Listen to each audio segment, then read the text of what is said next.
Friends मैं अब तो आज सर आप कुछ इम्पोर्टेंट मैसेज मैं आपको बताना चाहता हूँ। कल हम कहाँ तक आए हैं, कोई बता सकते हैं? What was the last message?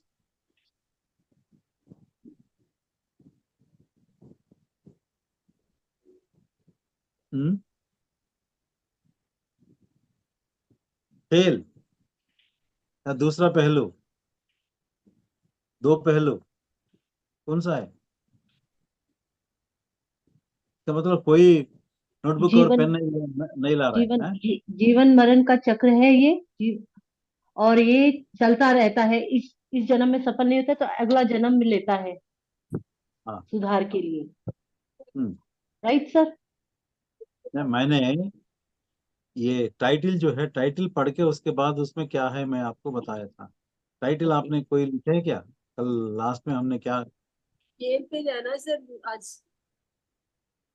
खेल खेल दूसरी और मास्टर। आत्मा मजा लेती है। हाँ, दूसरी और मास्टर लाभ अल्लाह मजा लेती है? मतलब आत्मा बहुत सैडिस्ट है ना? जब आप रोते हाँ हैं आत्मा आत्मा मजा लेती है। यस। वही है ना। तो अगर मैं आपके घर आया, आपके रो रहे तो मैं हंस रहा हूँ, कि आप मुझे क्या बोलते हैं? नहीं। सैडिस्ट ही बोलते हैं ना? या आपको दुख दिया मैं और मैं हंस रहा हूँ, आप क्या बोलते हैं मुझे? वही है ना।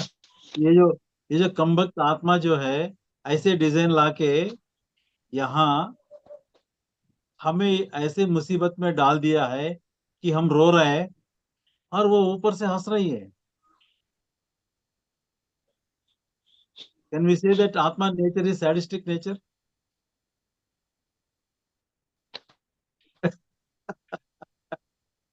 यस। हमें समझना है, हम खुद आत्मा है ना? तो हम मजा लेना जरूरी है।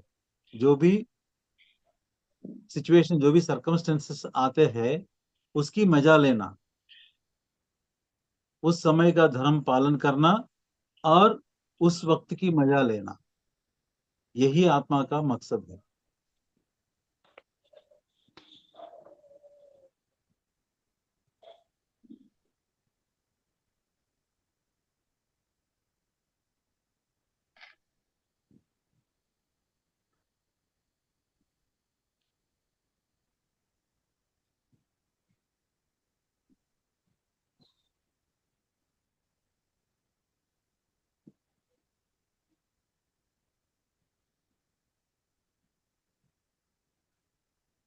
आत्मा को, अच्छा, आज टॉपिक मैं कुछ स्किप करके कुछ इंपॉर्टेंट मैं आपको बताता हूँ। स्वयंभू, स्वयंभू इज द टाइटल।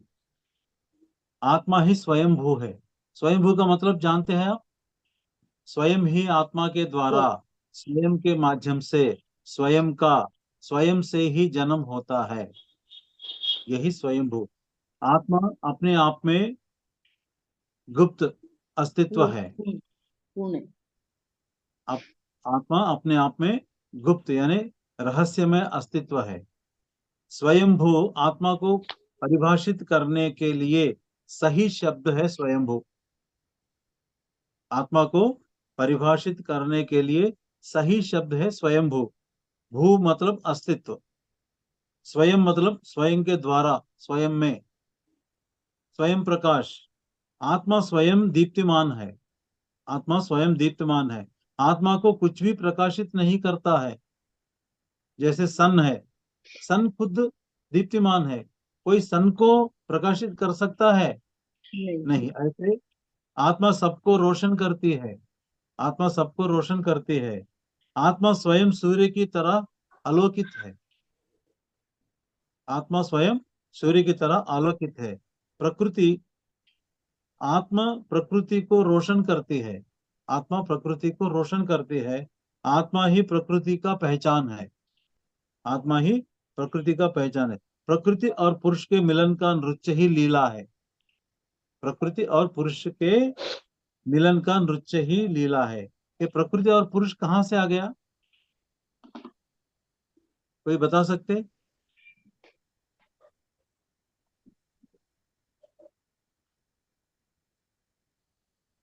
हाँ, जब ये सृष्टिकर्ता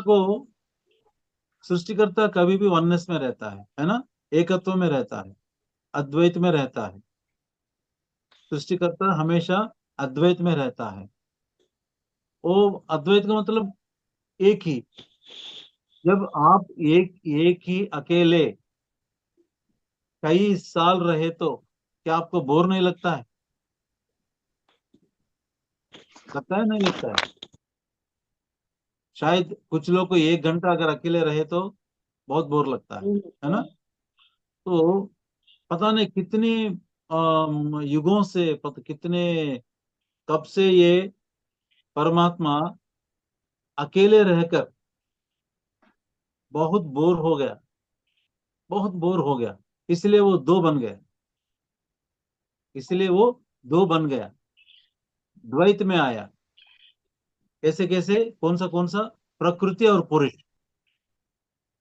नेचर एंड सोल, प्रकृति और पुरुष, और इन दोनों की तालमेल से, इन दोनों की मिलन से, सम्मिलन से ये समस्त सृष्टि बन गया है। इन दोनों की कहाँ से आ गया है ये? परमात्मा से प्रकृति और पुरुष आ गया है। पुरुष का मतलब मेल, ऐसा वो बात नहीं है। पुरुष का मतलब आत्मा, प्रकृति, नेचर, नेचर और आत्मा दोनों मिलके उनकी कई मिलन सम्मिलन, हजारों लाखों करोड़ों की मिलन सम्मिलन से ये सृष्टि हमारे लिए बन गई है ना?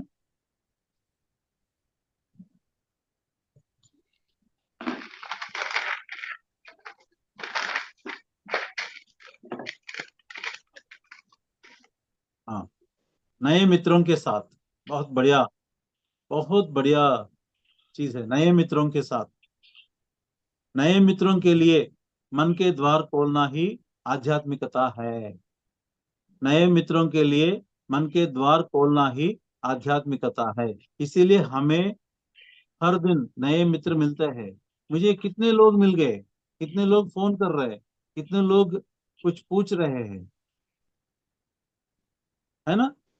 तो ये आप मेरे नए दोस्त हैं। यही यही आध्यात्मिकता है, यही स्पिरिचुअलिटी है। खुलेपन से जीवन जीना आध्यात्मिकता है। खुलेपन से जीवन जीना आध्यात्मिकता है। हम लोग रियली खुलेपन से जीवन जी रहे हैं?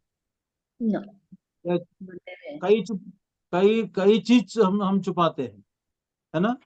अगर ये दूसरों को मालूम हो तो वो मेरे बारे में क्या सोचेंगे? यही है ना?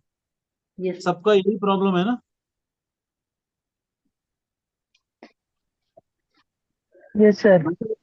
ये एक आ, मेरे जो स्टेचर है, मैंने सोसाइटी में ऐसे एक स्टेचर मैंने बना दिया है ना। मेरा एक एक लेवल है, एक स्टेचर है। उसको बचाने के लिए न जाने हम क्या क्या करते हैं।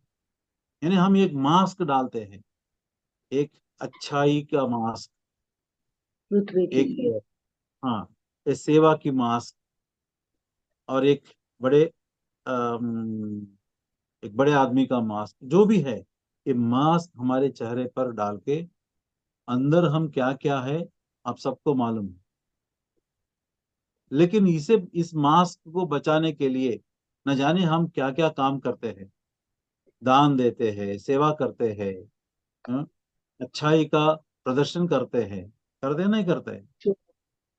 ल- लेकिन अंदर की बात जो है वो अलग है। आप कभी खुलते नहीं है, कभी खुलते नहीं। इट इज नॉट आध्यात्मिकता, है ना? खुलेपन से जीवन जीना आध्यात्मिकता है। Transparent living is the spirituality. Spirituality. Being always open, you should always open. संकुचित संकुचित जीवन जीना आध्यात्मिकता का अभाव कहलाता। संकुचित जीवन जीना आध्यात्मिकता का अभाव कहलाता है। नई मित्रता के लिए, नई मित्रता के लिए अधिक प्रयास की आवश्यकता है। आध्यात्मिक मित्रों से खुलापन रखना ही मुख्य विषय है। आध्यात्मिक मित्रों से कैसे रहना है? हमें खुलापन रहना है। ओके। मित्रता केवल सकारात्मक आध्यात्मिक लोगों के साथ ही संभव है। मित्रता किससे संभव है? पॉजिटिव पीपल और स्पिरिचुअल पीपल से ही संभव है। हर एक आध्यात्मिक मित्र, प्रत्येक आध्यात्मिक मित्र आपकी अतिरिक्त संपदा है। आपके कार बंगला, आपके परिवार, ये संपदा है ही नहीं। कौन संपदा है? हर एक आध्यात्मिक मित्र आपकी एक अतिरिक्त संपदा है। जिसके पास आध्यात्मिक मित्र नहीं है वो बहुत ही निम्न स्तर की आत्मा है। जिसके पास आध्यात्मिक मित्र नहीं है वो बहुत ही निम्न स्तर की आत्मा है। जब आत्मा मित्रता के लिए तैयार होती है, जब आत्मा मित्रता के लिए तैयार होती है, तब मित्र अकस्मात मिल जाते हैं, जैसे आसमान से टपके हो। जब आपकी आत्मा मित्रता के लिए तैयार होती है, तब आसमान से आपको मित्र टपक जाते हैं। जितनी अधिक आध्यात्मिक पारदर्शिता होती है, जितनी अधिक आध्यात्मिक पारदर्शिता होती है, उतने ही अधिक आध्यात्मिक मित्र होते हैं। So you have to keep yourself open for your spiritual friends. कैसा है?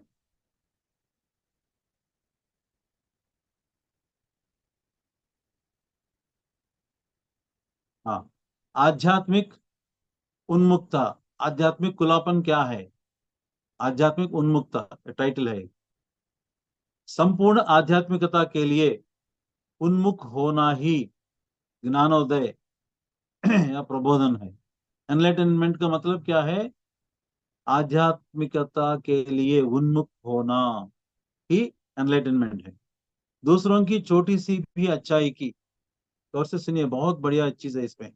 दूसरों की छोटी सी भी अच्छाई की सराहना करने की योग्यता रखने वालों को दिव्य ज्ञानी कहा जाता है। दूसरों की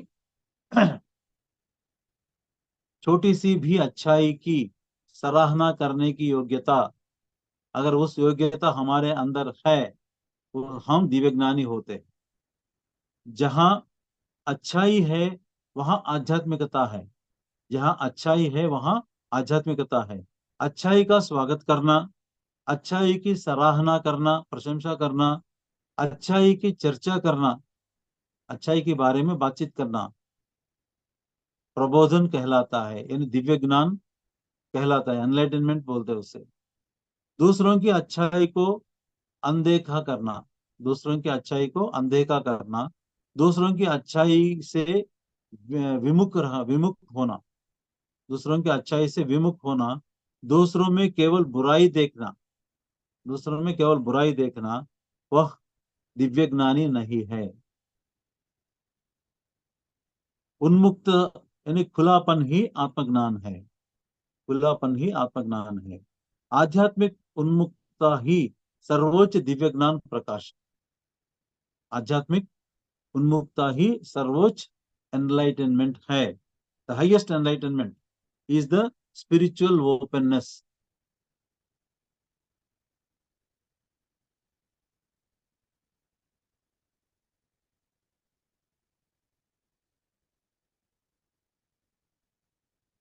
हाँ, what is purpose of life? Next heading, purpose of life, यानी जीवन का उद्देश्य, जीवन का मकसद। ओके, तो आप लोगों के जीवन का मकसद क्या है? कभी सोचा है क्या मेरे जीवन का मकसद क्या है? ध्यान में आने के बाद कितने लोग सोचा है मैं क्यों आया हूं इस दुनिया में और मेरा मकसद क्या है, मेरे जीवन का उद्देश्य क्या है? हाँ, पत्री सर ये बोल रहा है कि जीवन का उद्देश्य जो भी है, जो भी हो, उसे वैसे ही रहने दो। जीवन का उद्देश्य जो भी हो, उसे वैसे ही रहने दो।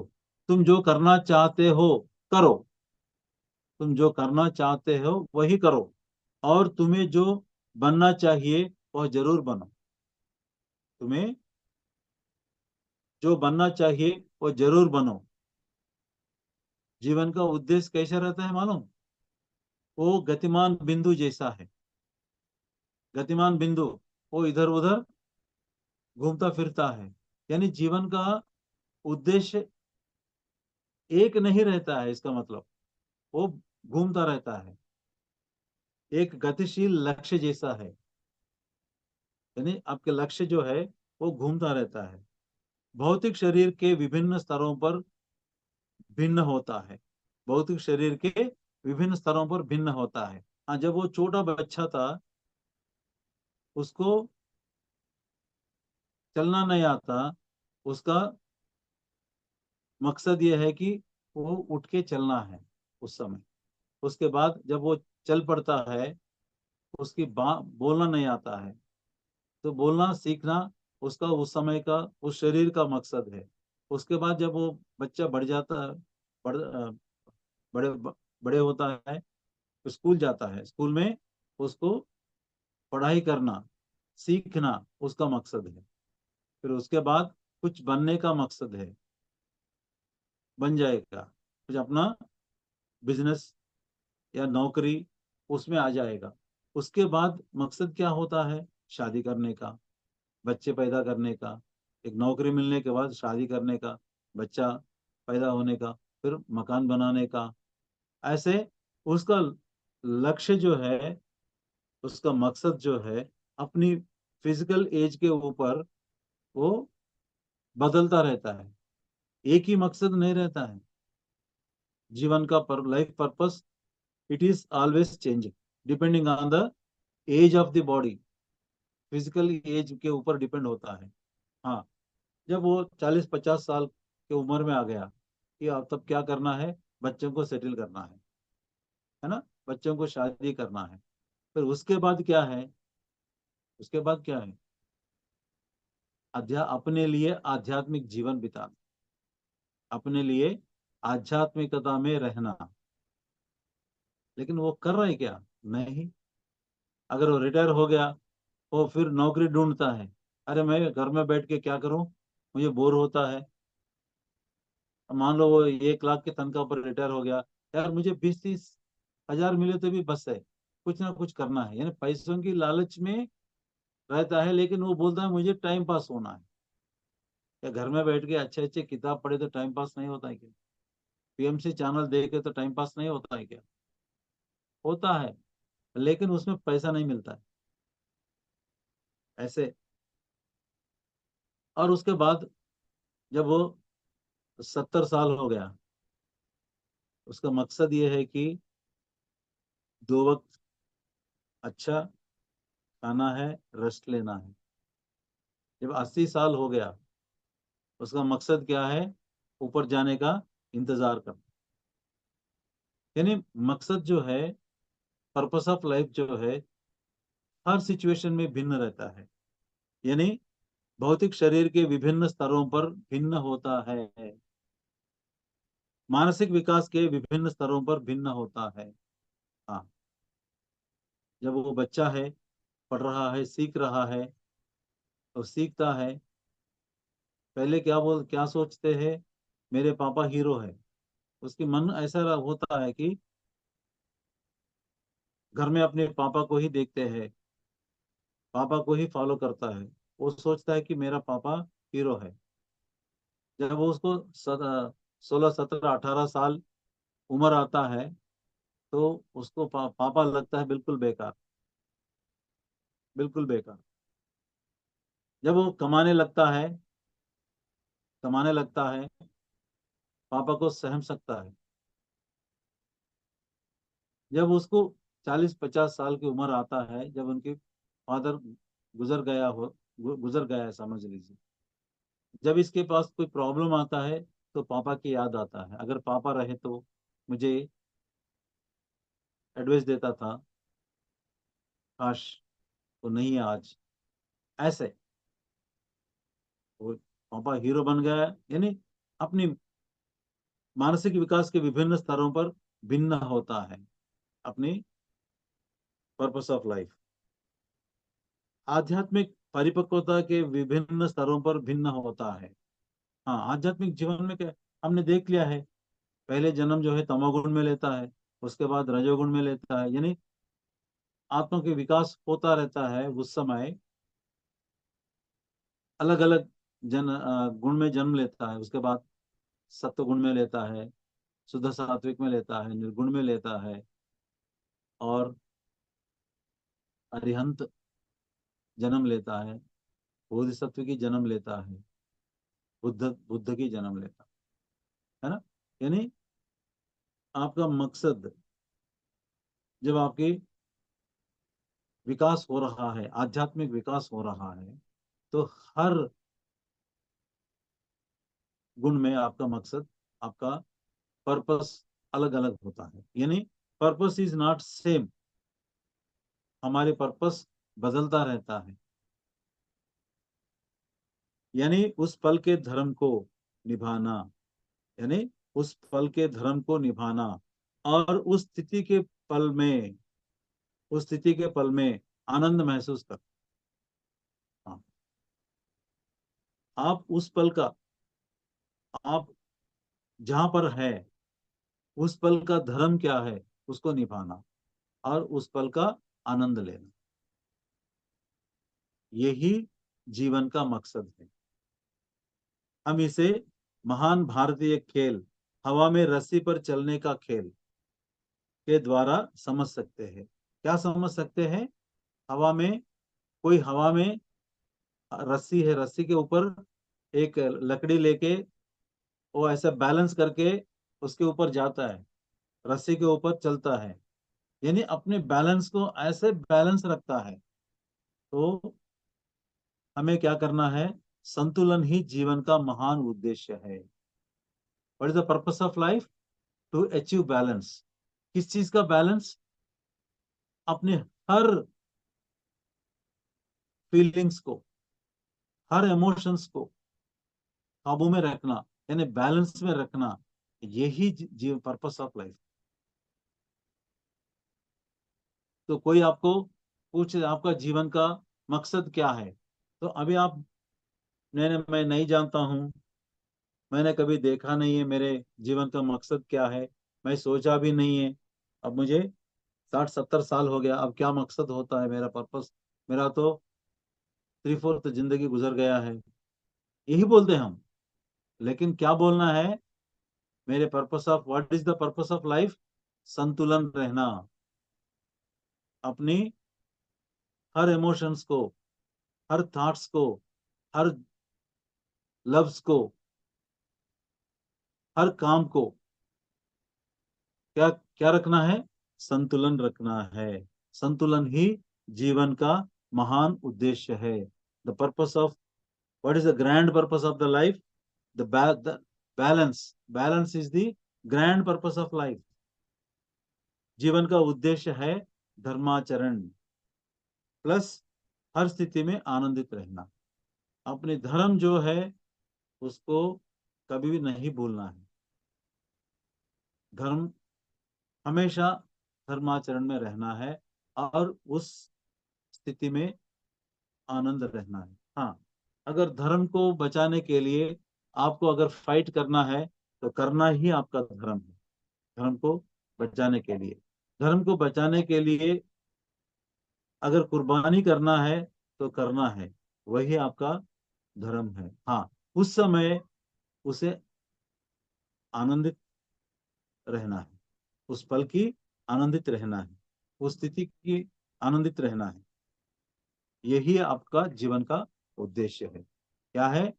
बैलेंस में रहना है, और धर्म पालन करना, और उस धर्म के पल को एंजॉय करना।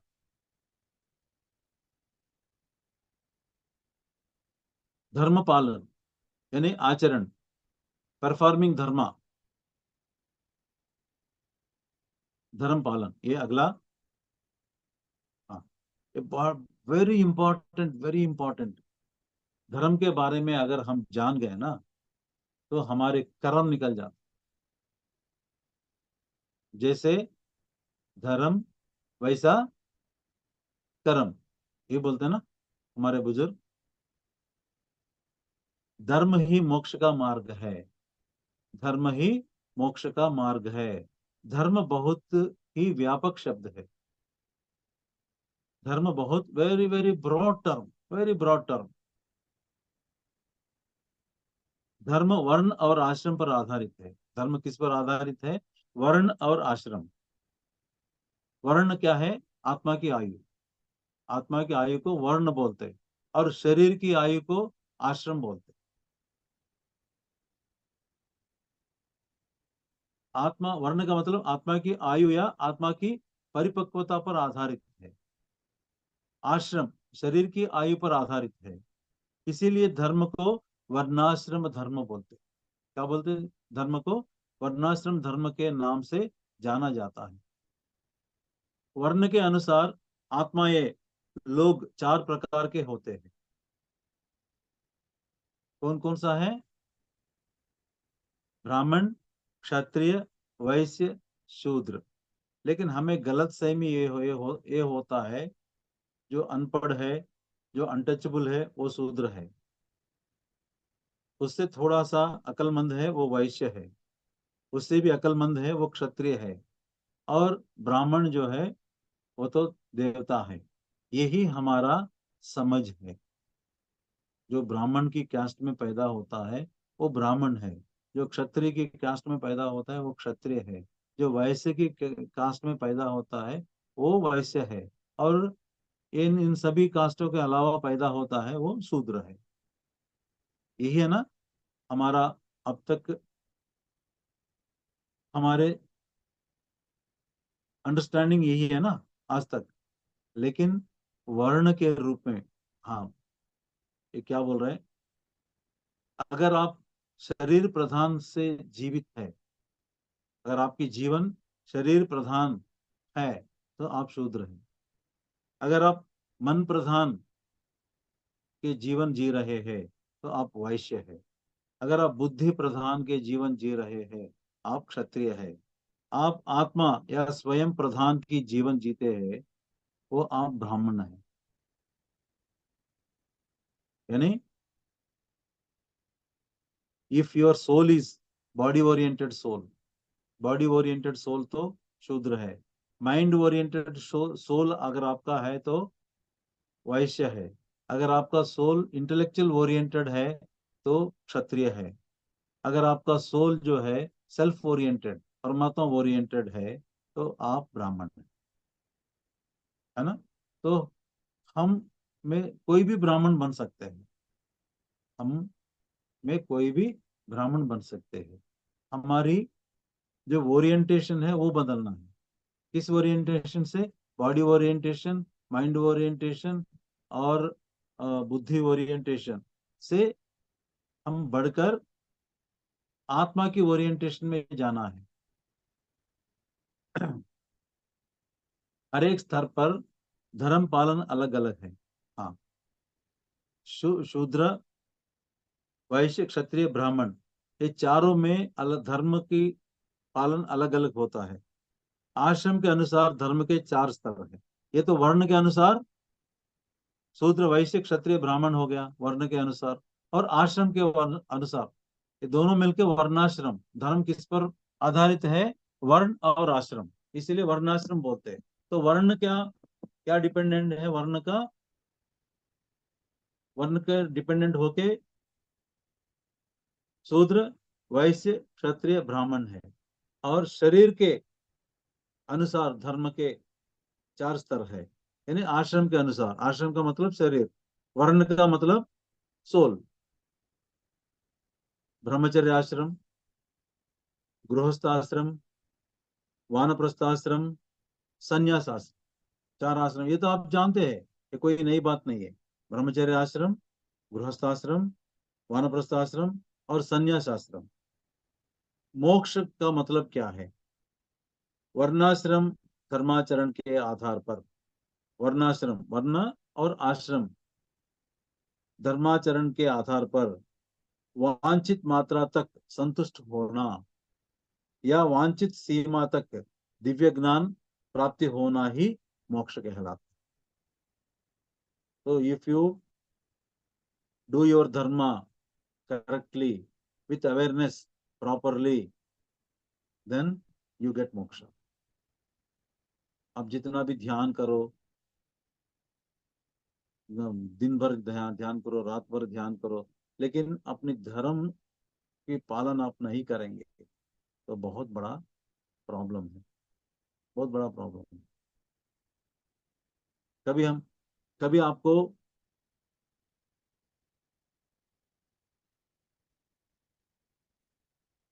कुछ चीजों के खिलाफ उठाना पड़ेगा। मान लीजिए आपके घर में कर्मकांड कर रहे हैं और आप जान गए कि कर्मकांड नहीं करना है, तो उनको रोकना ही आपका धर्म है। उनको मनाना, बताना, ठीक है, वो नहीं मानते तो भी ठीक है, लेकिन बताना आपका धर्म है कि कर्मकांड करना ठीक नहीं है। वर्णाश्रम धर्माचरण के आधार पर वांछित मात्रा तक संतुष्ट होना या वांछित सीमा तक दिव्य ज्ञान प्राप्ति होना ही मोक्ष कहलाएगा। दैट इज मोक्ष। हाँ, आश्रम धर्म। आश्रम धर्म क्या है? हमने ब्रह्मचर्य आश्रम, गृहस्थाश्रम, वानप्रस्थाश्रम, संन्यास आश्रम, ये बहुत बड़ा इंपॉर्टेंट लेसन है। ये इतने सबसे जो इम्पोर्टेंट मैसेज है, मैं मानता हूं, इसी को मानता हूं। आश्रम धर्म शरीर की आयु पर आधारित है। आश्रम धर्म किस पर आधार है? शरीर की आयु पर आधारित है। धर्म के 4 स्तर होते हैं। पहला वाला जो है ब्रह्मचर्य आश्रम, शिशु अवस्था से युवावस्था तक, यानी बाल्यावस्था से गृहस्थ आश्रम में प्रवेश करने तक, इसको हम ब्रह्मचर्य आश्रम बोलते हैं। कहां से कहां तक? शिशु अवस्था से युवावस्था तक। यहाँ पर धर्म क्या है, यानी आचरण करने वाले धर्म क्या है? हमें अपनी शारीरिक, गौर से सुनिए, यहाँ की धर्म क्या है? अपनी शारीरिक, मानसिक, बौद्धिक, आध्यात्मिक योग्यताएं, कला, विज्ञान आदि पर ध्यान रखना चाहिए। ब्रह्मचर्य आश्रम में क्या क्या करना है? अपनी शारीरिक, मानसिक, बौद्धिक, आध्यात्मिक योग्यताएं, कला, विज्ञान आदि पर ध्यान रखना चाहिए। अब नेक्स्ट गृहस्थ आश्रम। यहाँ आचरण करने वाले धर्म क्या है? हम अपने बच्चों, परिवारों के, गृहस्थ आश्रम में क्या करना है आपको? अपने बच्चों और परिवारों के सभी सदस्यों तथा परिवार के सभी सदस्यों की मानसिक, बौद्धिक, आध्यात्मिक गतिविधियों का ध्यान रखना चाहिए। क्या क्या ध्यान रखना चाहिए? किस किस की? हमारे बच्चों और परिवार के सभी सदस्यों को की मानसिक, बौद्धिक, आध्यात्मिक गतिविधियों का ध्यान रखना चाहिए। हाँ, इसके बाद वानप्रस्थ आश्रम बड़ा इंपॉर्टेंट है हम सबके लिए, हम सभी के लिए जो 50+ है, उन सभी के लिए ये वानप्रस्थ आश्रम क्या बोल रहा है, आप गौर से गौर से गौर से सुनिए प्लीज। यहाँ पर धर्म क्या है? जब आपके बच्चे बड़े हो जाते हैं, जब आपके बच्चे बड़े हो जाते हैं और अपने परिवार की देखभाल स्वयं कर कर सकते हैं, अपने परिवार के देखभाल स्वयं कर सकते हैं, तब आपको अपने जीवन साथी को साथ लेकर, आपको अपने जीवन साथी को साथ लेकर बाकी परिवार को छोड़कर, बाकी परिवार को छोड़कर अपने समाज की, अपने समाज की शारीरिक, मानसिक, भौतिक, बौद्धिक, आध्यात्मिक आदि जरूरतों को पूरा करने के लिए काम करना चाहिए। लेकिन हम वानप्रस्थ में जहाँ जी रहे क्या, अब हम 60 वर्ष हो गया है, 50-60 वर्ष के बीच में है, क्या अब वानप्रस्थ या रिटायर हो गया समझिए, क्या वानप्रस्थ आश्रम आप रियली कर रहे हैं? क्या करना है? जब अपने बच्चे अपने परिवार की बड़े होकर अपने परिवार की देखभाल स्वयं कर सकते हैं, तब आपको अपने जीवन साथी को लेकर, साथ लेकर, बाकी परिवार को छोड़कर बाकी परिवार को छोड़कर अपने समाज की शारीरिक, मानसिक, बौद्धिक, आध्यात्मिक आदि जरूरतों को पूरा करने के लिए काम करना चाहिए। तो अपने आप को क्वेश्चन कीजिए, क्या मेरा इतना उम्र है, क्या मैं वानप्रस्थ आश्रम जाने का उत्सुक हूँ? मैं अपने परिवार को छोड़ के, नहीं नहीं, कतई नहीं। ये घर मैंने बनाया, इसी घर में ही रहूंगा मैं, कभी छोड़ने वाला नहीं। अब मैं परिवार इतना मेहनत करके, इतना सैक्रिफाइस करके मैं इस परिवार को बिल्डअप किया है, इस परिवार को छोड़ के मैं कैसे जाऊं? मैं यहाँ राज कर रहा हूँ, हम घर में सब, क्योंकि सभी ये पूरा फाइनेंस मेरे हाथ में है, तो जो भी जिसको कुछ चाहिए मेरे पास आते हैं। और अगर मैं इन सबको इनके ऊपर छोड़ दिया तो बस ये लोग खत्म करते हैं। यही हमारा सोच विचार है फ्रेंड्स। इसीलिए इसीलिए हम वानप्रस्थ आश्रम नहीं जा रहे हैं, नहीं चुन रहे हैं। हमें क्या चुनना है? 50-60 साल के बाद वानप्रस्थ आश्रम जाने का सब लोग तैयार करना है। अगर अभी से आप में से कोई भी पैसों का अभी भी लालच है, उसे छोड़ दीजिए। हाँ, जरूरत है तो कर दीजिए, कोई बात। 60 साल के बाद 60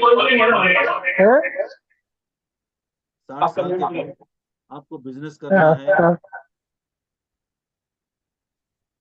आपको मेरा तो बिजनेस मिनट ही है।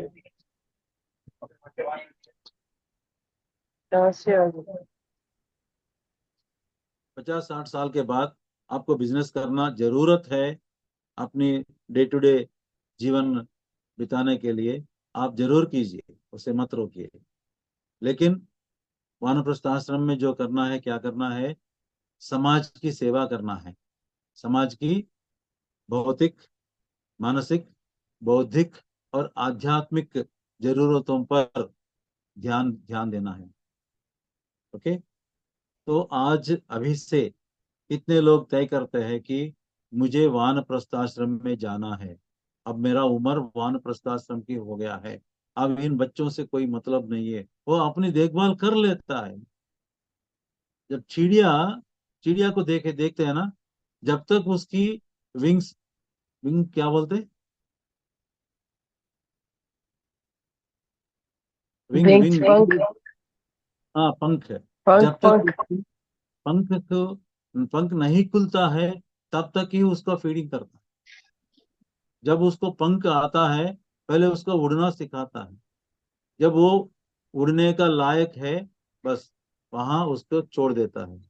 अब तुम जाओ, अपनी जिंदगी जियो, जिससे तुम पैर करना है करो, अपनी जिंदगी बनाओ। मुझे तुम्हारे जिंदगी के ऊपर कोई हक नहीं है। तुम्हारा जिंदगी के ऊपर हक पूरा तुम्हारा है। तुम्हें खुद को बचना है, बच के रहना है। जब वो छोटी सी पंख है, छोटी सी पंछी है, तो ये माँ जो है बहुत उसको केयर करता है ना। जब वो उसकी विंग्स आके खुल के वो जाने लगता है, हवा में उड़ने लगता है, बस खत्म हो गया रिलेशन। हमें भी उस पंछियों को देखकर वही सीखना है। लेकिन हम सीख रहे क्या? अरे मेरे बच्चे अब 40 साल की उम्र है, बहुत छोटी उम्र है, अब बिजनेस नहीं संभाल सकते मेरे बिना। आपका उम्र क्या है? 70 साल। 70 साल में भी इतनी इतनी झंझट की जरूरत है क्या आराम से जीने का? जी नहीं सकते क्या? अगर अगर इस ग्रुप में ऐसे कोई हो तो please realise that you need spiritual life, not the Yes, sir. Physical. We should go every. हमें भी चले जाना चाहिए sir. You require only spiritual life. Yes. आपके आपके पार्टनर को ले जाके इस सोसाइटी में जाना है, सोसाइटी की भौतिक, मानसिक, बौद्धिक, आध्यात्मिक जरूरतों को पूरा करना है। ये आपका इस वक्त का पर्पस ऑफ लाइफ है। डिमांड है. घर में बैठ के गप्पे मारे तो बहुत बेकार की चीज है। All the people who are above 60 plus retire हो गया या बिजनेस कर रहे, बिजनेस से तुरंत रिटायर हो जाइए, बच्चों को दे संभाल दीजिए। जब आप मर जाते हैं क्या बिजनेस को लेके जाते हैं क्या? अरे उसे सीखने दो ना। उनको सीखने के बीच में हम आते हैं, हम टांग डालते हैं, उन लोगों को सीखने नहीं देते हैं। लेट हिम, बच्चों को गलती करने दो, करके सीखने दो, लेकिन हम उसमें लटकते हैं, लटक गए हैं, लटक के ही रहते हैं। बाहर आ जाना भैया, आराम से अपना चाबी दे दो बच्चों को, चाहे वो जायदाद खराब भी कर दो, कुछ भी करने दो, but give responsibility to them and come out. क्यों बाहर क्यों आना है? आपका गृहस्थाश्रम खत्म हो गया, अब वानप्रस्थ आश्रम में आपको आना है। This is very important. अच्छा, उसके बाद संन्यास आश्रम। अब कितने लोग, हाँ, कितने लोग अभी निर्णय लिया है कि हम वानप्रस्थ आश्रम जाएंगे? हाथ उठाइए प्लीज।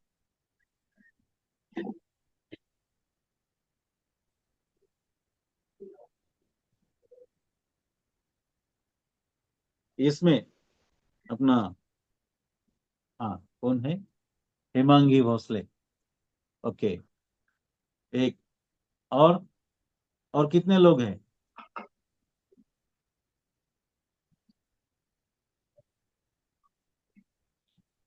अब कितने लोग बचा अभी है? सब बच्चे हैं सर अभी. हाँ, 21 लोग बचा है। तो 21 लोग में कितने कितने लोग वानप्रस्थ आश्रम कल से रहेंगे, जाएंगे? डिसाइड किया है हमें। अभी इस परिवार से सर आपने हाथ नहीं किया है. आपने हाथ नहीं उठाया. जो ऑलरेडी है ठीक है, अच्छा है, जो ऑलरेडी है अच्छा है। हाँ, इसके बाद संन्यास आश्रम में जाना है आपको। वानप्रस्थ आश्रम में आपने अपने पार्टनर के साथ गए हैं, अभी क्या है, पार्टनर को भी छोड़ना है, आपको अकेले जाना है। आपको बाहरी संसार में अकेले ही जाकर समस्त मानवता की केवल आध्यात्मिक जरूरतों को पूरा करने की सेवा करनी है। वानप्रस्थ आश्रम में क्या करना है? अपने समाज की भौतिक, मानसिक, बौद्धिक, आध्यात्मिक जरूरतों को पूरा करना है। संन्यास आश्रम में क्या करना है? अपने पार्टनर को भी छोड़ना है, अकेले जाना है। कहीं भी आप दोनों कहीं कहीं भी जाइए या मिलके भी जाइए, कोई बात नहीं, लेकिन अब आपको क्या करना है? इस संसार की, इस दुनिया की आध्यात्मिकता की जरूरत को पूरी करने की सेवा करना है आप। यही आपका संन्यास आश्रम।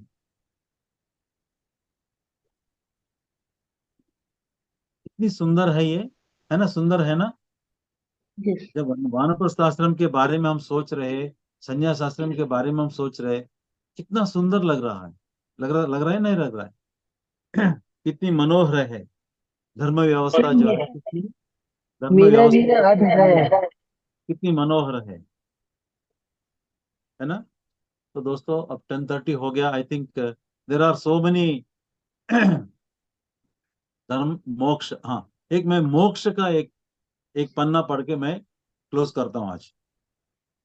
मोक्ष का मतलब क्या है? मोक्ष का मतलब क्या है? मुक्ति।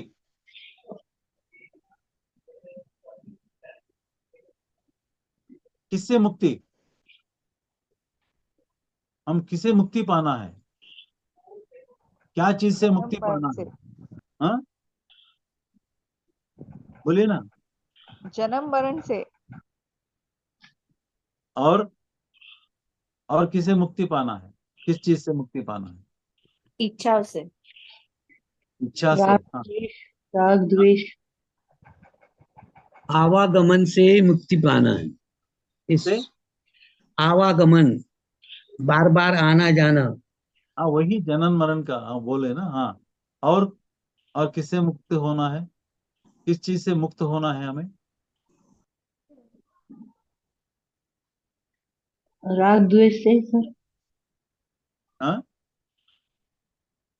क्या आप राग, सबको मुक्ति चाहिए? ये तो इतना तो बताइए।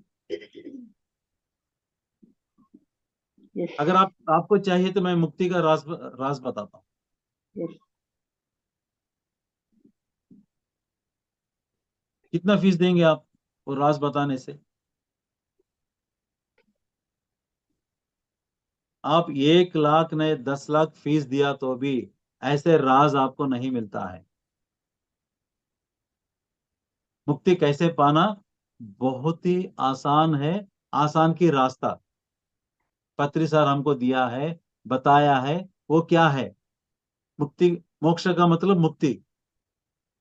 सभी प्रकार की मानसिक भावनात्मक दुखों से मुक्ति। सभी प्रकार मानसिक और भावनात्मक यानी मेंटल और इमोशनल सफरिंग से मुक्ति। और कौन सा मुक्ति है? सत्य के बारे में सभी संशयों से मुक्ति। सभी सत्य के बारे में सभी संशयों से मुक्ति। और भी बता रहे किससे हमें मुक्ति पाना है? सभी प्रकार की जटिलताओं जैसे हीनता की भावना या श्रेष्ठता की भावना से मुक्ति। कि हमारे अंदर जो इंफीरियरिटी कॉम्प्लेक्स है या सुपीरियरिटी कॉम्प्लेक्स है, उसे मुक्ति पाना ही मोक्ष है। और भी बता रहे, देखिए एक एक राज खुल रहे। मोक्ष, मुक्ति, हर प्रकार के भय से मुक्ति, दुख से भी मुक्ति, भय से भी मुक्ति, घृणा से मुक्ति मतलब हेट्रेड से मुक्ति, दूसरों की अखंडता के संशय से मुक्ति। हम दूसरों की इंटीग्रिटी पर ऑलवेज डाउट करते हैं, वो ऐसे डाउट करना नहीं चाहिए, उससे मुक्ति पाना है। और दंभ यानी घमंड से मुक्ति। किस किस से मुक्ति पाना है? दुख से मुक्ति पाना है, भय से मुक्ति पाना है, घृणा से मुक्ति पाना है, दंभ अपने घमंड से मुक्ति पाना है। और एक बढ़िया चीज है, ईश्वर को स्वयं से अलग देखने से मुक्ति। ईश्वर को स्वयं से अलग देखने से मुक्ति यानी मैं और ईश्वर अलग है, इस भावना से मुक्ति। अगर आप इस भावना से मुक्ति नहीं है तो आप ईश्वर को पूजा करते ही रहते हैं। मैं और ईश्वर एक है, इसका मतलब क्या है? पूजा किसको करना है? स्वयं। खुद को करना है, जब मैं ईश्वर हूं। लेकिन हम क्या करते हैं? मंदिर जाके भगवान को पूजा करते हैं। इसीलिए पूजा नहीं करना चाहिए। क्यों? अगर आप पूजा कर रहे हैं मतलब आप और ईश्वर अलग अलग है। मैं अलग हूं, भगवान अलग है। इससे आपको मुक्ति पाना है, तभी आपको मोक्ष मिलता है। मैं और भगवान अलग हूं से मुक्ति पाना है।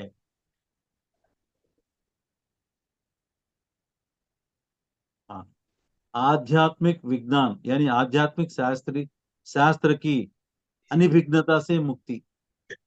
आध्यात्मिक विज्ञान की अनिविघ्नता से मुक्ति। जब मैं ये किताब दिखाया, इससे आपकी आध्यात्मिक विज्ञान की अनिविघ्नता से मुक्ति होता है। जब आप ये किताब पढ़ेंगे तो कितने लोग मुझे फोन किया है? बहुत कम लोग किया है। एक किताब के लिए बहुत कम लोग पूछा है। यानी आध्यात्मिक विज्ञान की अनिविघ्नता से वो बहुत पसंद करते हैं। उसे मुक्ति नहीं पाना चाहते हैं। आत्मविज्ञान को पाने के लिए ये तो बहुत ही बढ़िया किताब है। पता क्यों नहीं मुझे? Very few people have asked, very few, I really don't know. हाँ, ईर्ष्या से मुक्ति, किससे मुक्ति? ईर्ष्या से मुक्ति अगर आप पाएंगे तो आपको मोक्ष मिलता है। किसे किसे मुक्ति में पाना है? अपनी मेंटल और इमोशनल सफरिंग से मुक्ति पाना है, अपनी भय से मुक्ति पाना है, अपनी घृणा से मुक्ति पाना है, अपने दंभ गर्व से मुक्ति, पर घमंड से मुक्ति पाना है, ईश्वर में मैं और ईश्वर अलग से मुक्ति पाना है, ईर्ष्या से मुक्ति पाना है, और लास्ट वन जो है बहुत बड़ी इंपॉर्टेंट चीज है, व्यर्थ चर्चाओं से मुक्ति। दिन में अगर हम 100 बातें करेंगे उसमें 90 बातें जो है वो व्यर्थ बातें। आप अभी से, आप अभी कितने बजे है? 11:15। कल शाम को 11:15 बजे तक आप लिख लीजिए, जब भी जो भी आप बात करते हैं ना, 1 घंटे के बाद याद करके लिख लीजिए। तो आपको महसूस होता है क्या मैं इतनी बेफिजल बेकार की बात कर रहा हूं, मुझे क्या हो गया? अब इतना अवेयरनेस आ जाता है। उस व्यर्थ चर्चाओं से मुक्ति, बेफिजल बात करने से मुक्ति, यही, इन चीजों से अगर आप मुक्ति पाएंगे तभी आपको आसानी से मोक्ष मिलता है। क्या बेफिजल बातें हम छोड़ सकते हैं ना? छोड़ सकते हैं? नहीं तो नहीं छोड़ सकते। इससे हम मोक्ष मिलता है। हमारे अंदर जो ईर्ष्या है, क्या उसे हम छोड़ सकते नहीं है? भय को छोड़ सकते नहीं है? अपनी घमंड को छोड़ सकते नहीं है? अपनी घृणा को छोड़ सकते नहीं है? छोड़ सकते हैं। मैं और ईश्वर अलग है, इस भावना को क्या हम छोड़ सकते नहीं? अपने आप को ईश्वर नहीं मान सकते हैं क्या? इन चीजों से जब आप एक एक करके मुक्ति पा रहे हैं, विमुक्त हो रहे हैं, तभी आपको मोक्ष मिलता है। मोक्ष पाना कितना आसान है ना? और इतनी आसान रास्ता जो है केवल पत्रीसार ही बता सकते हैं, केवल पत्रीसार ही बता सकते हैं। और अफसोस की बात है, बहुत सारे मैसेजेस जो है अधूरी रह गया है टाइम की वजह से। एक दिन बिजली फेल हो गया और आज मैं थोड़ा देर से आया हूँ, तो इसकी वजह से, हाँ, कोई चिंता चिंता करने की बात नहीं है। ये किताब मंगवाई है, ये किताब खरीदी है। अगर किसी को ये किताब खरीदने का नहीं होता है, मैं फ्री में दे देता हूँ, लेकिन किताब ले लीजिए जरूर, पढ़ लीजिए जरूर, आत्मा के बारे में जान लीजिए जरूर। ऐसे बहुत सारे मैसेजेस है जिसे पढ़कर आपके अंदर दुख जो है वो निकल जाता है। क्या मैं आपके अंदर बहुत दुख है, क्या मैं 1 करोड़ रुपए देता हूँ अपने दुख दूर हो जाता है क्या? कुछ नहीं, नहीं दूर होता है। लेकिन ये किताब पढ़ने से, आत्मा, अपनी आत्मा के बारे में अगर जानने से आपके दुख दूर हो जाता है। क्या ऐसे किताब को अपने घर में रखना जरूरी है या नहीं? अगर आप जरूरत समझे तो मुझे फोन कर लेना, या मुझे मेरे नंबर पर, आप इस ग्रुप में डाला है, इस किताब के बारे में मेरे नंबर में इस ग्रुप में डाला है, आप देखिए और मुझे फोन कीजिए या व्हाट्सअप कीजिए, मैं आपको भेज देता हूँ। किताब का कास्ट जो है 300 रुपया है, पोस्टेज जो है 50 रुपये। अगर कोई 10 किताब मांगेंगे तो पोस्टेज फ्री है। और ये किताब ऐसे किताब है, आप किसी को भी, अपने दोस्त को इसे गिफ्ट दे सकते हैं। अरे, मार्केट में ढेर सारे ऐसे गिफ्ट रहता है जिसका ना कोई यूज होता है घर में। ऐसे गिफ्ट हम एक्सपेंसिव गिफ्ट खरीद के देते हैं, उससे कोई यूज भी नहीं रहता है, लेकिन अपनी शान शौकत दिखाने के लिए हम बड़ा एक्सपेंसिव गिफ्ट खरीद के देते हैं। उसकी जगह आप अगर कुछ अच्छे किताब दिए, यही आत्मा की यात्रा नहीं, कोई भी अच्छे किताब, मैं अक्सर ऑटोबायोग्राफी ऑफ योगी जो है ना, वो किताब मैं, मेरे पास 10-12 किताब हमेशा रहता है। कभी भी मैं किसी फंक्शन में जाता हूँ वो बुक देता हूँ। मैं कोई शर्मिंदा नहीं होता हूँ। बाकी लोग जो है बड़ा एक्सपेंसिव गिफ्ट देते हैं, उनकी गिफ्ट के सामने मेरा गिफ्ट जो है सिर्फ 250 रुपये का है या 300 रुपये का गिफ्ट है।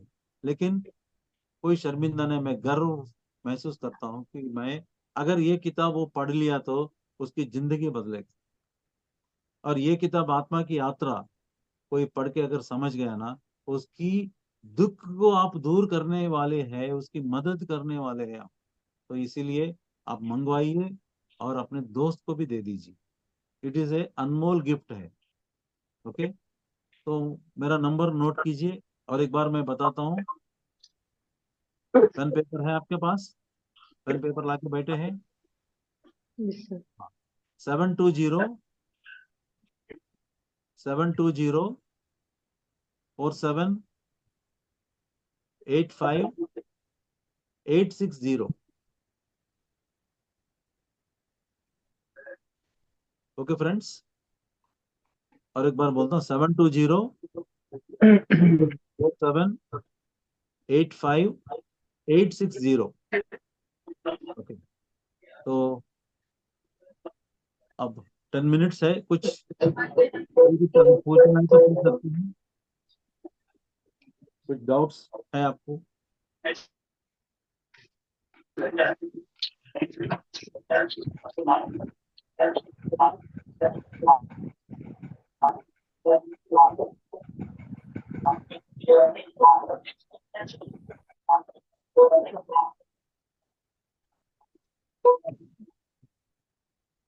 यस मास्टर, किसी को कुछ पूछना है तो हैंड रेज कीजिए।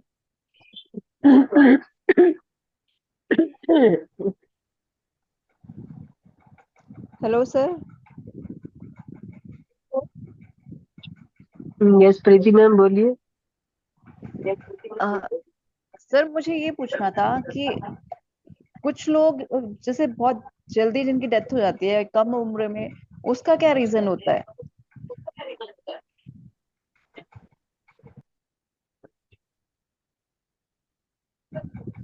सर आवाज नहीं आ रही। जी सुन पा रहे हैं? हाँ, कोई बच्चा अपनी माँ के पेट में 6 महीने में मर जाता है ना? अबॉर्शन होता है 3 महीने में, 4 महीने जी। में, 6 महीने में अबॉर्शन होता है ना? वो बच्चा हाँ। जो है उसको कुछ सिखाने के लिए आता है, उसको कुछ सिखाने के लिए आता है और चले जाता है। वो जो है 1 साल 2 साल के लिए आता है, 1-2 साल में चले जाते हैं, है ना? बच्चे मरते हैं ना? हाँ जी। एक 5-6 साल तक रहता है, मर जाता है।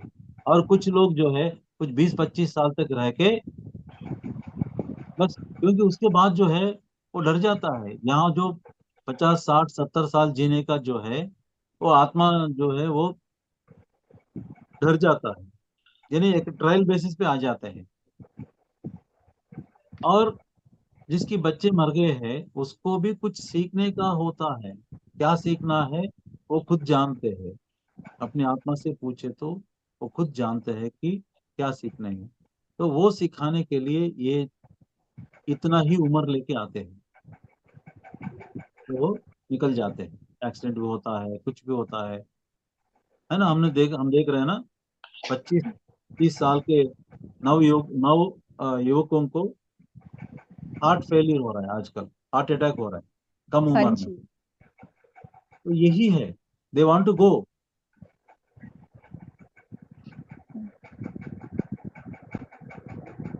ओके,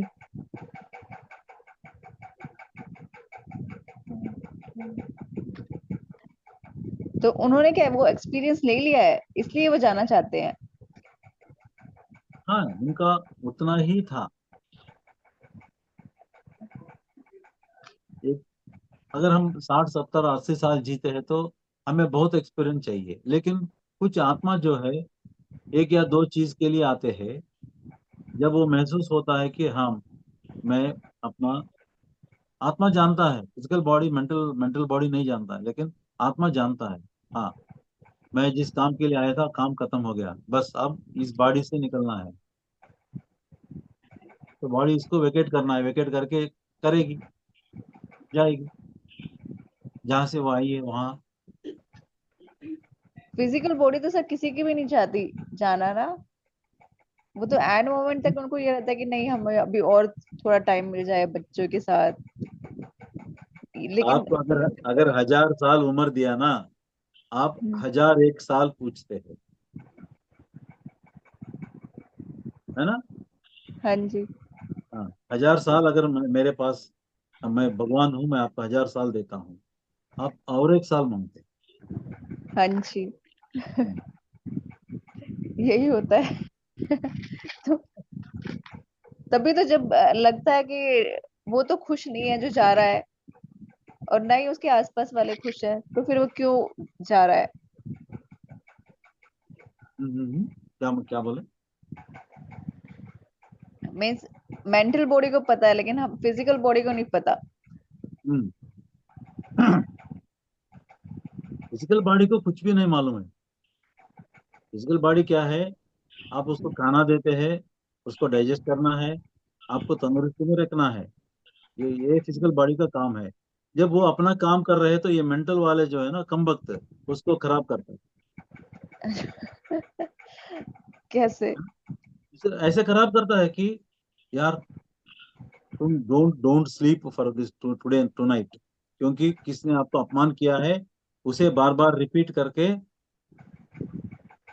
है ना, अ, रिपीट अ, कर करके रात भर सोना, सोना नहीं है भैया। Please my dear, physical body don't take rest. ठीक है, वो रेस्ट नहीं लेगा, तो नेक्स्ट डे मॉर्निंग तक आपको एसिडिटी आता है, सर दर्द आता है, जुकाम आता है, सब कुछ आता है। फिजिकल बॉडी हमेशा आपके साथ है, लेकिन ये कमबख्त चीज मेंटल बॉडी जो है ना, ये बड़ा खेल खेलता है, और आप उस खेल में फंस जाते हैं। फंस जाते हैं। तो ये आपको समझना है कि मेरे साथ ये मेंटल बॉडी जो है खेल रहा है, मैं उसको अलाउ नहीं करता हूँ। मैं जो कहता हूँ वो सुनना है, क्योंकि वो आपके अंदर है। आप, अगर आपके बाहर है, आप उसे कुछ इंस्ट्रक्शन नहीं दे सकते हैं, तो ठीक है, लेकिन वो आपके अंदर है। अंदर है या बाहर है? अंदर है।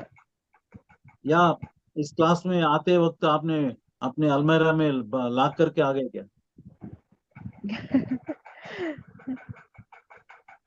तो उस कमबख्त जो है, जो आप बोलते हैं, उसको मानना है, लेकिन रिवर्स हो गया, क्या करें? अब तो रिवर्स करेंगे उसको, हम्म। ध्यान में बैठ के करना पड़ेगा। करेंगे नहीं जी। करेंगे, साधना जी। करके। Okay sir, thank you sir.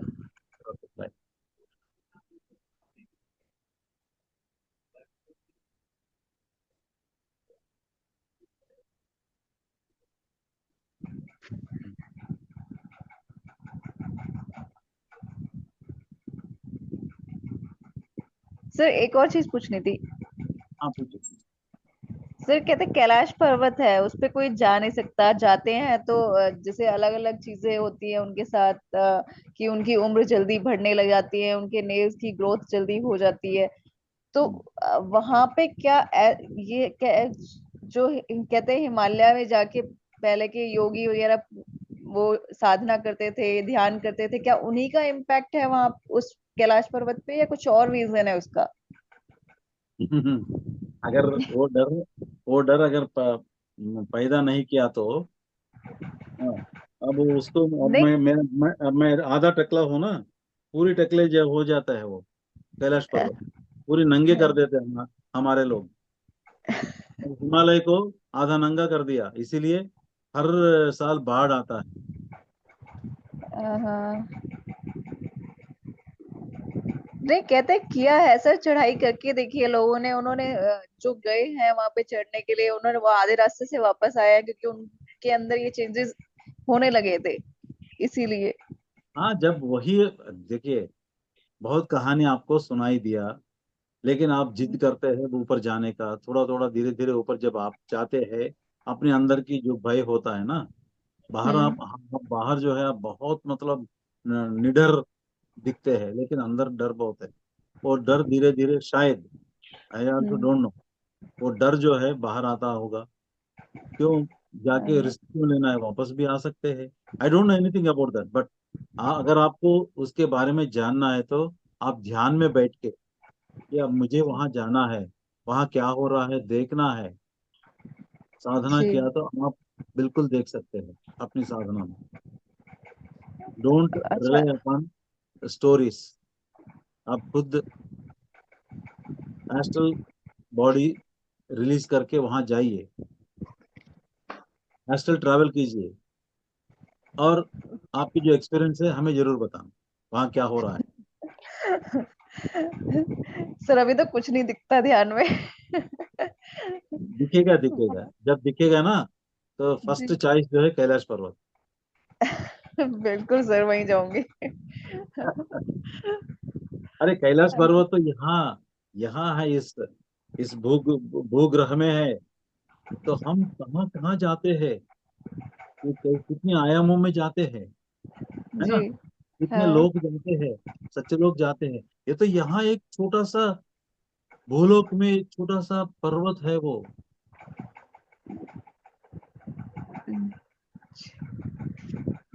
हाँ। Okay sir, thank you. Okay.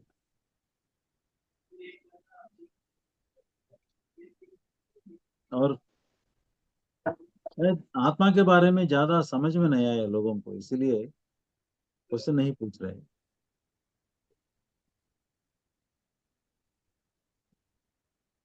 नहीं सर, समझ में आ गया, इसीलिए कोई क्वेश्चन नहीं है। अरे वाह। हाँ, तो फ्रेंड्स, अवेयरनेस में रहना, दिस इज वेरी इंपॉर्टेंट। धर्म पालन करना, अवेयरनेस में रहना, ये दो चीज बड़ा इंपॉर्टेंट। अपनी जुबान के ऊपर, अपनी थॉट्स के ऊपर,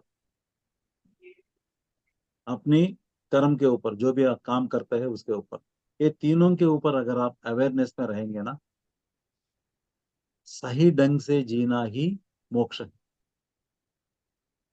सही जीवन जीना ही मोक्ष है। इससे बढ़कर आप ध्यान करो या ना करो, लेकिन सही ढंग से जीना, सही मतलब से जीना है, तो आप मोक्ष जरूर पाएंगे। मतलब सही ढंग क्या है? बट सर आपने हाँ, बताया कि जो ब्राह्मण ब्राह्मण है वो सोल ओरिएंटेड होते हैं, हाँ, तो उसका मतलब क्या है कि उनको सेल्फ रियलाइजेशन होता है, मतलब उनको कम मेहनत करनी पड़ेगी उसके लिए, कैसे? मतलब आत्मा की जर्नी को पाने के लिए कम मेहनत करनी पड़ेगी या क्या? ये मेहनत नहीं है, यात्रा है। यात्रा आप शुरू किया है अपनी तमोगुण से, ठीक है ना। हाँ जैसे जी। जैसे जैसे कई जन्म लेने के बाद जब आपकी आत्मा की विकास होती है, उस उस चीज तक जाते हैं, है ना। उसका मेहनत वाली बात नहीं है। आत्मा कुछ मेहनत नहीं करती है। आत्मा बस अपनी इच्छा से यहाँ चुनती है, कैसे एक्सपीरियंस चाहिए उसको, उस एक्सपीरियंस के दौरान जन्म लेता है ना। अगर हम्म। फेल हो गया, अरे यार ये जाने दो यार, और एक जन्म लेंगे यार, ये क्या जल्दी है, क्या जल्दबाजी है ना। 400 जन्म लेना है, 401 जन्म लेंगे, क्या बात है ना। हम्म। आत्मा को कोई जल्दबाजी नहीं है, हमें बहुत जल्दबाजी है, क्योंकि हम आत्मा को नहीं समझते हैं, इसलिए हमें बहुत जल्दबाजी, हर चीज में बहुत जल्दबाजी। अगर हम जल्दबाजी नहीं करें तो जो बगले में रहते हैं वो हमें ओवरटेक करेगा, वो हम करने नहीं देते। This is rat rat rat race, और हम सब लोग उसमें शामिल है। इसीलिए आपको इसमें धीमी करना है, अपने आप को धीमी करने का क्या है, किसमें डूबना है? मौन में, श्रवण में, स्वाध्याय में डूबना है। अपने आप को धीमी करने की रास्ता ये कौन सा है? अपने आप को मौन में, ध्यान में, श्रवण में, स्वाध्याय में डूबना है। ये 4 चीजें अगर आप प्रैक्टिस करेंगे तो ऑटोमेटिकली आपकी जिंदगी जो है धीमी गति से जाएगी। Steady, it will go steadily without any problem. There is no rat race. Yes master.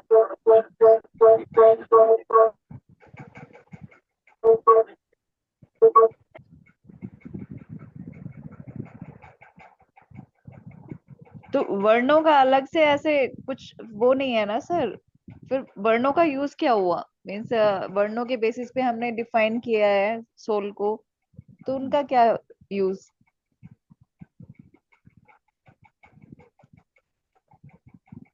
अब इस दुनिया को देश की से बांट दिया है, क्या यूज है? पाकिस्तान है, इंडिया है, अफगानिस्तान है, रशिया है, क्या यूज है इसका? जब दुनिया एक है, क्या आपके बॉर्डर दिखाई देता है क्या? नहीं, लेकिन उनकी गवर्निंग पावर अलग है, मीन्स अलग अलग तरह से। नहीं नहीं नहीं नहीं, ये हमारी अपनी स्वार्थ प्रयोजन के लिए, अपनी स्वार्थता के लिए ये सब कुछ बनाया है। when when the soul is one, ममात्मा सर्वभूतात्मा, रशिया में, जापान में, अफगानिस्तान में, पाकिस्तान में सर्वभूतात्मा है ममात्मा। अहम ब्रह्मास्मि, इंडियन इंडियन अहम ब्रह्मास्मि, पाकिस्तान तत्वमसि, रशिया तत्वमसि, जापान तत्वमसि। जब ये उसमें कोई भेदभाव नहीं है आत्मा में, तो ये क्यों फिजिकल भेदभाव क्यों? हाँ, वही मैं कह रही हूँ, फिर इनको अलग अलग से डिफाइन करने की जरूरत ही क्या थी? इसीलिए कि आत्मा किस गुण में है, आत्मा किस ग्रुप में है, कहाँ तक है वो, इसीलिए उसे डिफाइन करने के लिए ये आया है। ओके। आपको नाम क्यों रखा है? सिर्फ एवरीबडी जब स्कूल में ज्वाइन होता है, व्हाट इज योर नेम? आत्मा। जी। सब लोग अगर आत्मा लिखेंगे स्कूल में, क्या होता है? Okay sir. Okay sir, thank you. अब तो है ही आत्मा, ठीक है ना? जब ओशो स्कूल में दाखिल करने के लिए उनके पिताजी स्कूल में लेके गए थे, एप्लीकेशन भर रहे थे, तो वहां रिलीजन के पास वो नील लिखता है, और येट टू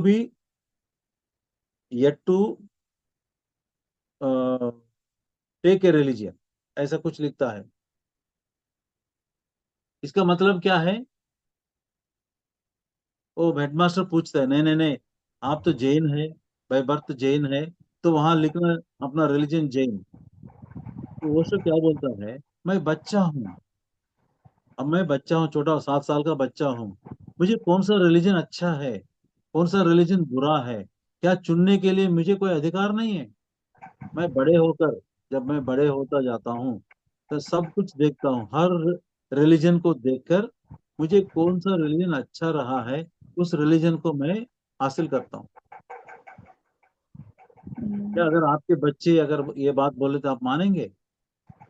अरे तुम हिंदू हो, हिंदू ही रहना है, तुम मुसलमान हो, मुसलमान ही रहना है, मुसलमान में मोहल्ले में पैदा हो गए तो मुसलमान ही है।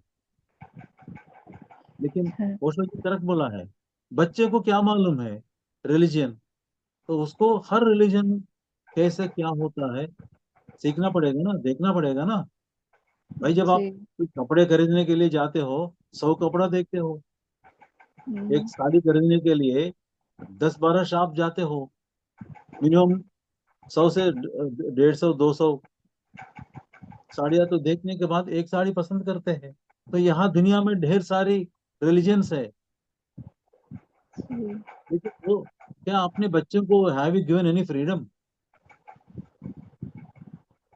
To look at other religions and to find out which is good which is bad? अभी ये शिक्षा आपने अपने बच्चों को दिया क्या?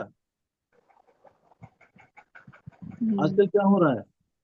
हिंदू है, हिंदुत्व है, ये है, वो है, या मुसलमान माइनॉरिटी, क्रिश्चियन माइनॉरिटी, क्या लोग पागल की तरह सोच रहे हैं। लेकिन रिलीजन चूज करने के लिए हमें कोई हक नहीं है।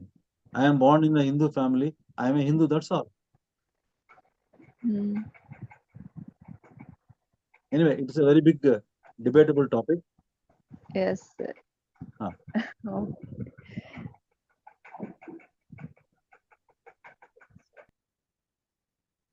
तो और कुछ? मास्टर आज अभी यहीं पे विराम दिया जाए वाणी को।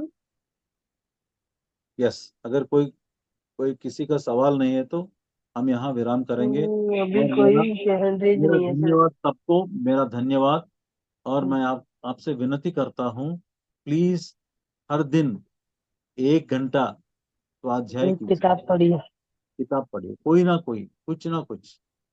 सब लोग बोलते हैं मुझे कल आज तेलुगु सेशन में एक टीचर बोल रही है कि मुझे टाइम नहीं है, इलेक्शन ड्यूटी है, इसीलिए मुझे आपकी किताब नहीं चाहिए। अरे इलेक्शन ड्यूटी कितना दिन रहता है? हमेशा जिंदगी भर इलेक्शन ड्यूटी रहता है क्या? यानी ध्यान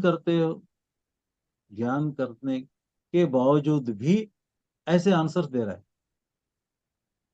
ठीक है, अगर किताब नहीं लेना है तो नहीं लेना है, कोई जबरदस्ती नहीं है। लेकिन किताब इसलिए नहीं ले रहा है कि मुझे इलेक्शन ड्यूटी है।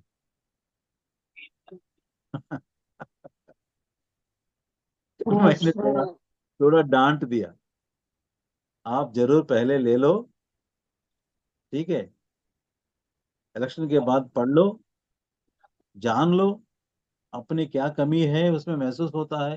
ये किताब पढ़ते पढ़ते क्या होता है ना, हमारे कमी क्या है वो हम महसूस करते हैं। तो बड़ा इंपॉर्टेंट है, जब हमारे कमी क्या है अगर हम पहचान लिया है तो उसको हम दूर कर सकते हैं।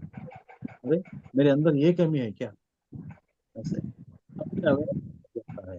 अवेयरनेस एंड धर्म पालन, ये दोनों चीज हमेशा रखिए, हमेशा हमेशा रखिए। ओके, ओके साथियों। Thank you for giving me this beautiful opportunity, महाअवतार foundation Bengaluru वालों को, और रत्नाकर जी को, हमारे मित्र मैडम को, जो बहुत अच्छी कंडक्ट कर रही है, डेली ध्यान कर रही है। एंड आप लोग भी, शुरू में कुछ 60-70 लोग ज्वाइन हो गए, और आते आते ही कुछ 30-40 लोग बच गए। यानी you are the real people, you are the real people who really are interested till the end. That is very important. And आपसे ये नॉलेज शेयर करने के लिए मुझे मौका दिया है, थैंक यू वेरी मच। और मेरा हिंदी थोड़ा साउथ इंडियन हिंदी है, इसीलिए इधर उधर कुछ ग्रामेटिकल मिस्टेक्स भी हो सकता है, तो कृपया माफ कीजिए। नहीं सर, आपकी हिंदी बहुत अच्छी है। एटलीस्ट आप 3 लैंग्वेज बोल सकते हो, हम तो 2 ही मुश्किल से बोलते हैं। थैंक यू मैं सर, बहुत अच्छा लगा आपसे कोशिश कर रहा हूँ इतना थोड़ा ज्ञान लेके। इम्प्रूवमेंट करने के लिए।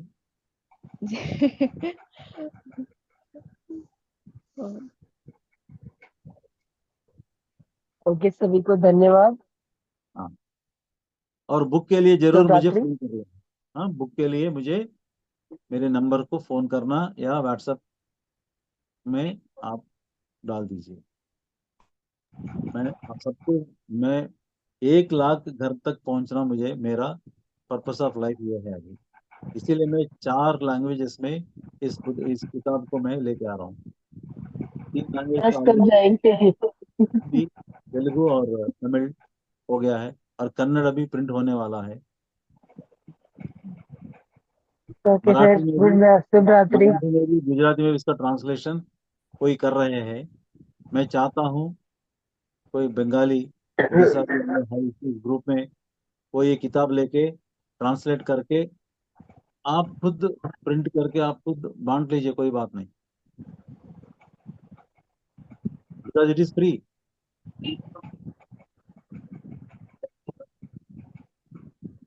ओके सर, शुभ रात्रि। शुभ रात्रि। शुभ रात्रि। Thank you, thank you, thank you. Good night.